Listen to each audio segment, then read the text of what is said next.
So it is my privilege now to introduce the panel, Growing the Developing Mind. And we will have Dr. Chris Rozell, who is from Georgia Institute of Technology, Dr. Anna Moore from the Howard School, and Christopher Moses from the Atlantic Theater to talk a bit more about this. So thank you again.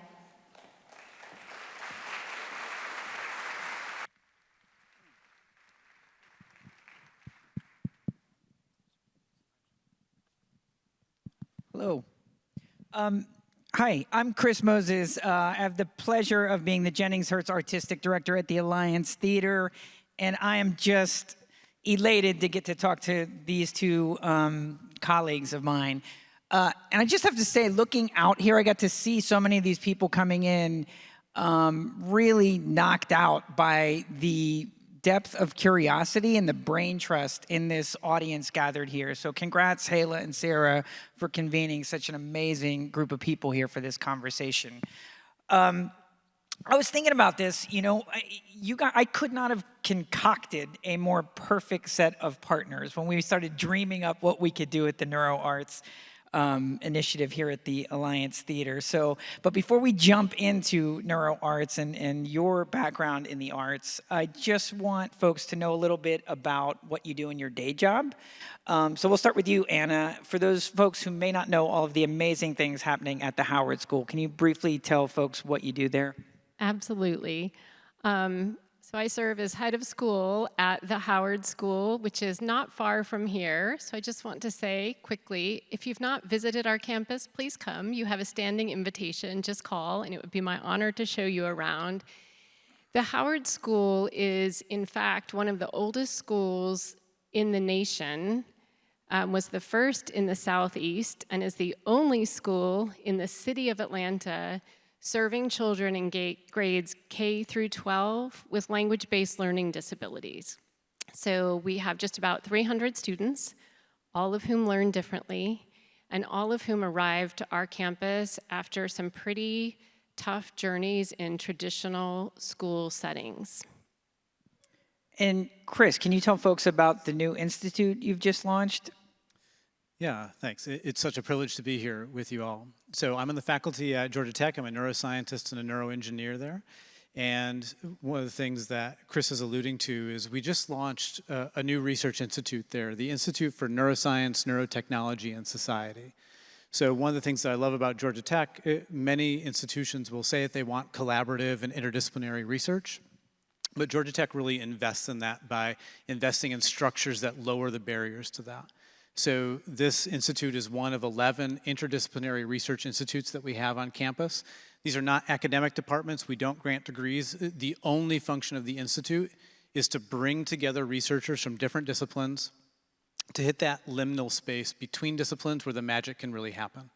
So this institute is intended to bring together our world-class scientists, yes, our world-class engineers and technologists, and also our world-class folks in the liberal arts, in the performing arts, in the fine arts, in the social sciences. So ethics, policy, law, arts, sociology, lived experiences all together in one place to try and address, you know, these incredible grand challenges that we have with, in this case, understanding the brain.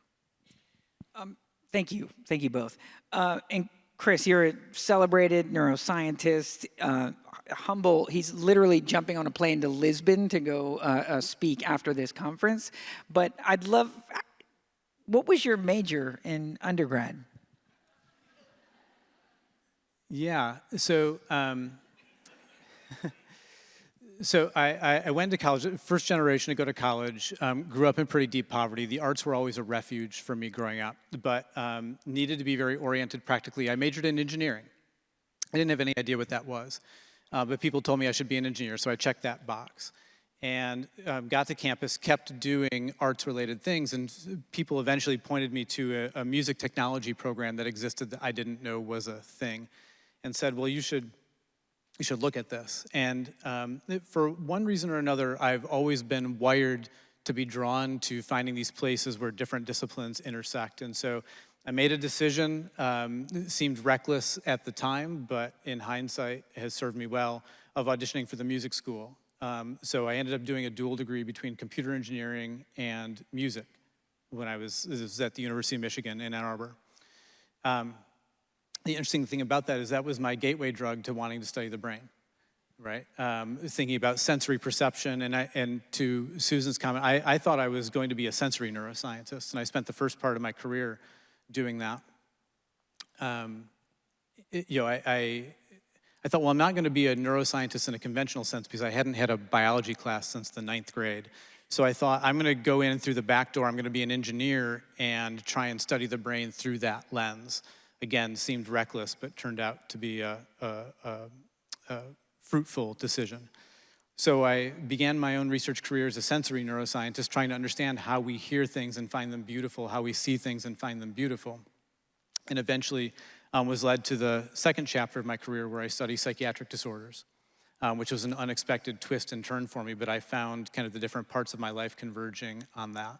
And so in my own individual research life now, I'm a neuroscientist and neuroengineer who's gone through all these twists and turns to studying the circuits in the brain that go wrong in treatment-resistant depression and how we can hack the brain to try and get them better when nothing else is working. So I've taken the scenic route there, but that's where we are. Do you see that scenic route as like a divergence, a hard right, or did that music training actually impact all of the work you've done since? I talk about this frequently. My arts training is as important to me being a successful scientist as my technical training. Full stop, no question. I learned about creativity, I learned about risk-taking, I learned about leadership, I learned about community. Major parts of my personality have been forged in ensemble work. There was no better training for leading large interdisciplinary teams of scientists to try and solve these problems. Thank you. And Anna, before you landed at Howard, you were a neuropsychologist and worked in higher education. I'm curious how you became such an advocate and champion for the arts in your school right now and their impact on young people's development. Absolutely. Susan said something a moment ago that she said many things that caught my attention, but in particular, she talked about the moment, I know I had it as a young child, when it was made clear to me I was not an artist. And that sense, I believe the words actually that you used were shame, isolation, and rejection. And what I thought was, gosh, at the Howard School, these children who learn differently, that's what every day at school makes them feel. English class, math class, science class, history class, everything. And what I see as lived experience daily with these children is that the arts actually create for them a space where they can be their fullest selves. 20% of the population is neurodivergent. 20%. And these folks have so much to say, and they have so much to contribute, and they have such an important voice. And just because traditional language expression doesn't grant them that access, doesn't mean we shouldn't pay attention. And what I see is that when these children step onto the stage or go into the art studio or perform in Battle of the Bands, they are confident, they have purpose, they have community. And that every day reinforces for me, one, how much I love my job, but two, the importance of continuing to infuse the lives of these young people with the arts.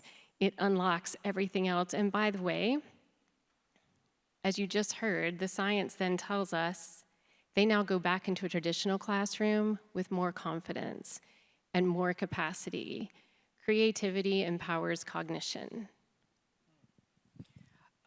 So I want to shift a little bit to talk about both your students and the folks you've been studying and researching, but what do you both see as the most vexing problems and challenges facing young people right now? Let's start here. Okay, I'm gonna go, there's a few things I could say, but I'm gonna go to mental health. Increasingly, rates of anxiety and depression among young people are increasing. In particular, for our students who are neurodiverse, even more likelihood of depression and anxiety. The world in which we live, the chaos, the swirl, the jagged edges, the anger. And so for me, I think a lot about mental health and how to not simply protect the mental health of the children in our charge, but actually nourish it and pour into greater wellness in that space. So that's probably what keeps me up at night. I would say, we know a lot of things from the science, right? We know from decades and decades of deep, rigorous neuroscience that early life sensory experiences change the brain. And quite literally, if you deprive a specific type of sensory experience to a brain, it will use that capacity for something else, and it will reduce the brain's capacity to even experience or see that sensory stimulus. So we know that at the level of individual cells in a brain. We know from much of the work that Susan captures in her book that at the human level, at the level of brain circuits, we know that the arts, as a particular type of sensory experience, can change the brain. So what's the need? What's the opportunity? We have all this information kind of around the edges. We have this intense need that Anna and every other educator in the country can articulate. And the need that I see is we need to understand how to engineer a better future for these kids, right? And the arts is one of, if not maybe our most powerful and most accessible vehicle for doing that. So that's the need, right? It's not that complicated of a statement, but there's this enormous need. We have the tools. We have the knowledge around the periphery to know that these tools are going to be valuable, but we just have to dive in, put our head down, and do the good work of understanding how to engineer a better future here. So why do you think the arts can succeed where other, say, cognitive or talk therapy may sometimes fall short? What is it about the artistic experience that gives you such confidence in making such a statement, either of you? Oh, I think that's multifaceted. The arts do engage the entirety of the brain. And so I think just from taking a bit of a risk saying this sitting next to you, but from just a brain engagement standpoint, I also think in the arts, this idea of flow, that you can enter a state of flow fairly quickly, and that then opens up the rest of the brain for additional learning and processing, to me is a very powerful opportunity. And again, in a space where I watch very bright, very capable young people who struggle with language in some of the traditional ways, you put them on a stage and they shine. And so to me it's the most critical outlet, and it's available and it's accessible. Yeah, I don't know that I have a very profound answer to this, but what I'll say is when I think about it, I think about expanding the scope of how we can engage. Our language is, of course, a brilliant and uniquely, or almost uniquely, human vehicle we have to communicate, but it's limited, right? And one of the things that I think the arts is so brilliant at is it gives a voice to concepts where our language is insufficient. So if you're talking about talk therapy, for instance, you are, by definition, limited to what your language can convey, right? And so if you open the domain of how we're going to try and communicate and engage beyond just speaking to each other like this, as much as I like talking to you, Chris, that if we open our engagement to all the things that the arts can encompass, which of course is language through writing and other modalities, but is this bigger and richer vehicle for communication. Musicians like to talk about being a wide open channel, right? And I would say if you start to expand the scope of our communication beyond just language to the arts, we've opened that channel wider, and it gives us access to something deeper and broader and richer that, I don't know, is it going to work? Is it going to be profitable? I don't know, but we have a big need, and the other things we're doing aren't working super well right now. So why not open that channel and see if this is a vehicle that we can use to have an improvement? Amen. So I do want to talk a bit about early intervention, and would love to hear from both of you with your background in neuroscience, why that is so critical. We did a research study here at the Alliance Theater testing whether theater and storytelling could help early learners with language acquisition and literacy. And as soon as we dug in, we found out a couple of things. One is how completely unnatural the process of learning how to read, how to develop a reading brain. There's nothing natural about it. It's kind of miraculous that we're able to figure that out in the brain. The second thing we found out, what is absolutely natural, though, is storytelling and arts. That is our birthright, as Susan, you said. It's as natural as breathing. So we discovered if we were able to embed that learning in artistic practice, in storytelling, these young people were able to acquire language and literacy at higher rates. So I've seen it firsthand from our research, but I'm curious why you think it's so important that we make these interventions as early as possible. Well, just from a school standpoint, the development of young people, we use the arts, music, so often to teach the most basic of things. I'm of the age that, for those of you who also maybe parented during this era, Barney, the purple dinosaur, taught my children how to clean up because he had a song that he always sang. And so music is just this very natural. It's how we teach children the alphabet. In religious settings, it's how we teach them to pray. So it is just a natural thing. And in terms of early intervention, I'll tell you, probably once a week, I feel parts of my heart shatter because I'll be talking to a family who says something like, we know our child is really struggling in first grade. We're seeing this real difficulty. We're going to wait and see how it goes. Early intervention makes such a difference. One, let's just get that neuroplasticity going as fast as we can, and let's start those tools in place as fast as we can. One. And then two, again, to go back to mental health, the longer we wait, these children become bullied. They recognize that they are being othered. They see the child next to them doing well, and they're not keeping up. And so now we layer on mental health distress when we don't provide the intervention early. I don't believe interventions can start too soon, ever. And arts, again, is the most natural way to begin to engage with and teach young people. Yeah, I would say, first of all, just follow the data, right? The data says that early life experiences are powerful predictors of outcomes later in life in the mental health space.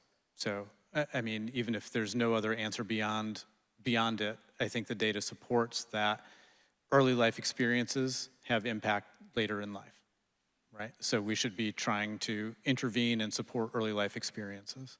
I would say, not to get too technical, but in neuroscience, one thing that's been studied for a long time is a notion of a critical window for plasticity, right? This is, different circuits in the brain seem to have windows where they are especially malleable and able to be influenced and affected. And it seems different for different skills. For instance, I think many people are sort of aware that it's much easier to learn a language if you're exposed to that language when you're very young. And if you're not exposed to that second language until you have a little bit more gray hair, right? That, yes, you can learn that language, but you will almost never achieve the level of kind of fluency and nativeness that you could if you were exposed to it when you were young. Okay, so the language acquisition critical window is one that's well known and well studied, and it's not story, it's not anecdote. It is very clearly neurobiological, right? There are other critical windows that have been studied for other types of skills or other types of learning, but there are just a few that the scientific community have known to study and have looked at. There's no reason not to think that this notion of a critical window is not broader than we understand right now. And so that we have windows where plasticity in different skills or different types of experiences may become harder to achieve the later in life that you get. And these windows are not all at the same time, they're not all of the same duration, right? So not knowing really what the neurobiological foundation of this is, again, I would say why not err toward trying to have experiences as early as possible, because there's so much that we don't know about plasticity and about the brain's capacity for plasticity and how and when these windows might be open to different types of experiences, different types of learning, different types of skill acquisition that we just haven't even known to study yet. So why not try and engage that as early as possible until we know more and can say more definitively that, oh, you've got more time to introduce that skill, right? So let's try and catch it as early as possible.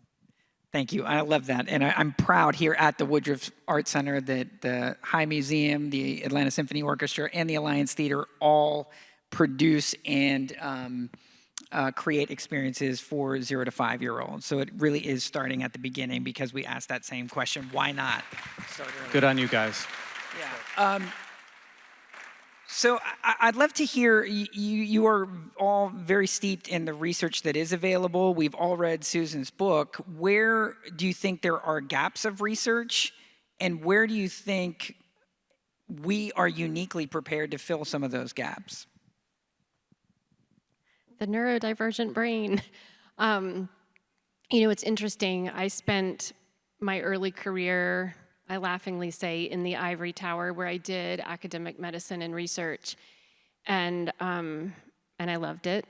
And then went into the K through 12 space.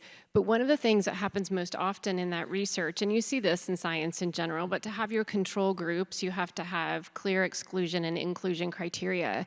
And so a lot of times, neurodiversity is ruled out, it's screened out. And again, we see this. Women's health is a great example. For years, women couldn't be included in any studies because their hormones messed everything up. And then science figured out there may be some problematic things that arose as a result of never having studied women. That has since changed. But in terms of studying the neurodiverse child, I think that is a space where still, as a community, we have room to do better. The tremendous advantage we have in this city, and I will say I was born and raised here, so I have a lot of pride in our city, but we are at this incredible nexus as a city with this. The Woodruff Arts Center is unique to have all 3 arts in one single campus, to have them leading a charge like this. We are surrounded by top-tier universities, and I will say this with no ego because it was the way it was before I arrived. The Howard School is one of the best schools in the globe at educating children with language-based learning disabilities. And so what we have, almost walking distance from each other, is the capacity to carry out this research and make a difference that can transform learning across the nation. And I think it's incumbent upon us to do this. I really do.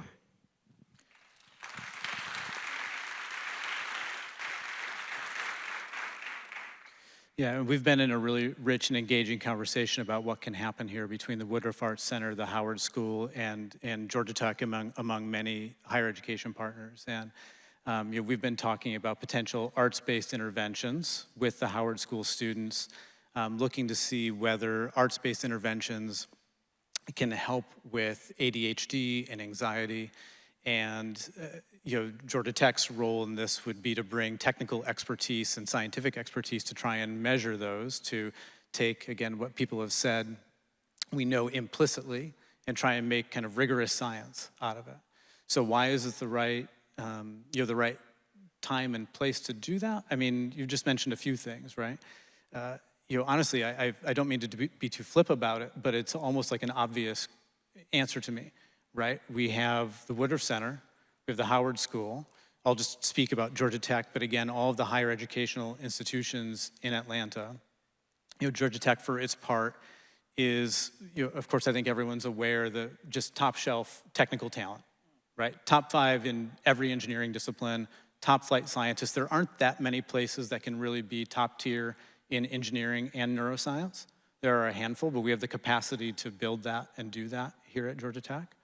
Beyond the rankings and the technical talent, it is a collaborative and interdisciplinary place, which I've just mentioned. and it is a purpose-driven place. Right? If you look at the other institutions with similar names and look at their mottos, right? They're in Latin usually, and they say things, the truth shall set us free, and mind in hand. And I love Georgia Tech's motto. It's, first of all, in English, and second of all, it's progress and service, right? It is use-inspired, purpose-driven, right?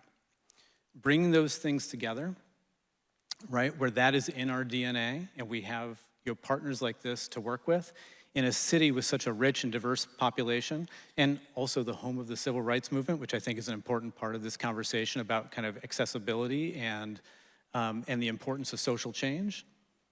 I mean, honestly, it's kind of an unfair advantage, and I don't understand why this wouldn't be the epicenter of this sort of work, quite honestly.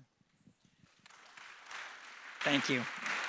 As I said, truly the dream collaborators. We cannot wait to share with you in the future as we continue to explore this study, and I cannot wait to explore the spirit of possibility with these two esteemed organizations. Thank you so much. One more round of applause for Dr. Chris Rozell and Dr. Anna Moore. Thank you, guys.